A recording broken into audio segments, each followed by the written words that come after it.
Howdy folks, and welcome back to World of Warships with the mighty jingles. Nope, just me. Figured I'd try a different intro thing. So, cleaned off my desk, because I was like, you know what, I really want to work on some models. And so I cleaned it off for temporary, and so I can get my, my main workbench up.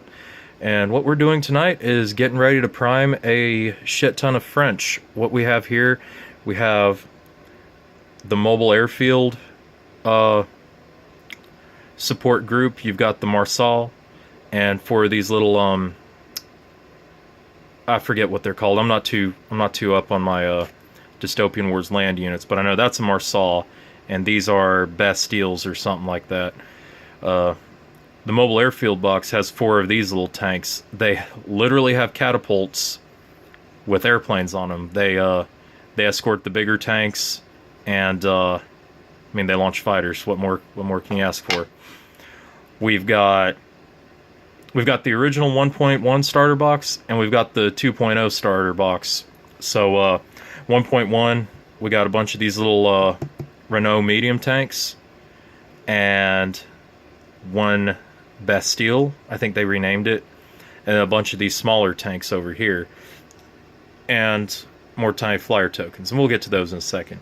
And then the 2.0 box, you got this cool little objective piece. It's like a little oil derrick thing.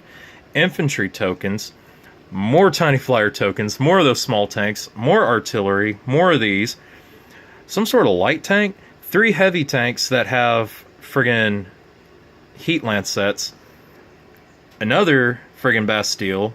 I think they call it the Danton or something, or maybe this is the Danton, I don't know what it's called, but it's modular. You can put like either a troop compartment or an artillery battery on it. I choose the artillery battery because, hey, 0811 for life. 1114. Wrong bottle, got a belligerent dip in. And behind it we've got a tub full of Russians. We're going to get to those in a second. Another video or something. But pretty much, I mean, you're putting together your Dystopian Wars force, you're doing the cleanup, you've washed your resin in soapy water, you've let it dry for a couple of weeks, and now it's good to go. Well, you got to get them cleaned up, you got to clean off the resin pore stubs and whatnot, because Spartan, in a stroke of genius, casts everything as a one-piece mold. It's bloody brilliant, cuts down on costs, cuts down on manufacturing time. Unfortunately, on things like the mobile airfield, you're left with, you know, no detail underneath, but I'll show you what I do with those when we talk about my Saratogas one day.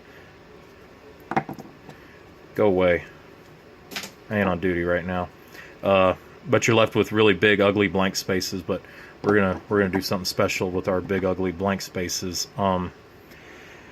Pretty much. Oh, and then we've got a couple of flak tanks that I primed them black, hit them with some silver spray paint, washed them in black.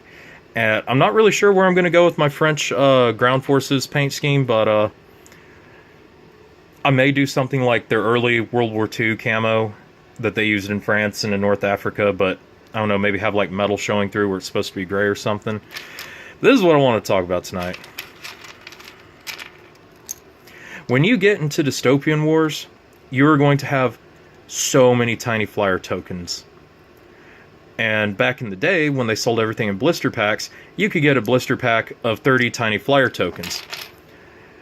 Plus the 10 that came with the starter boxes. Plus whatever came with your carriers. Sky Fortresses, whatever.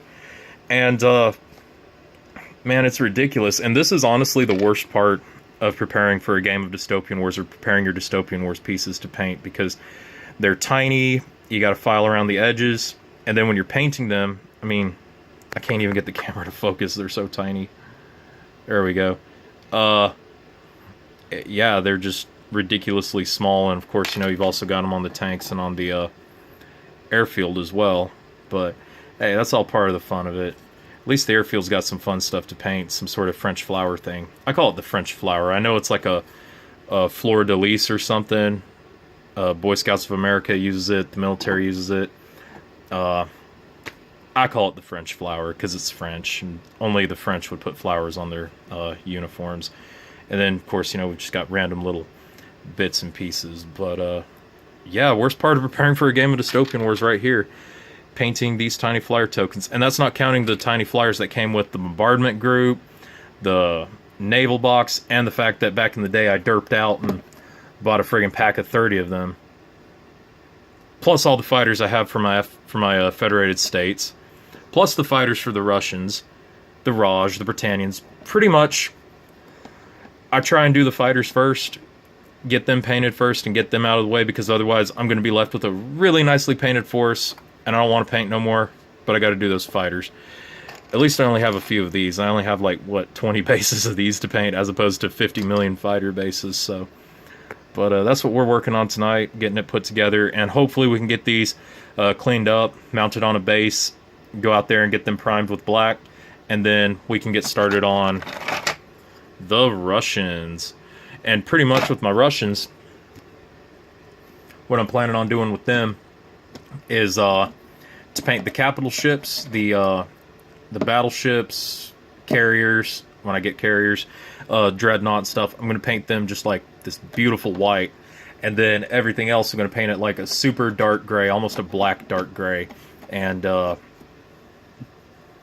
going based off of the turn of the century Russian fleet. But if I can find something better, I'll definitely do that. But right now I'm just trying to get models painted to put on the table, because I would really like to play with my models, and I can't bring myself to do that with unpainted pieces. So it is what it is. Anyways, have a nice day.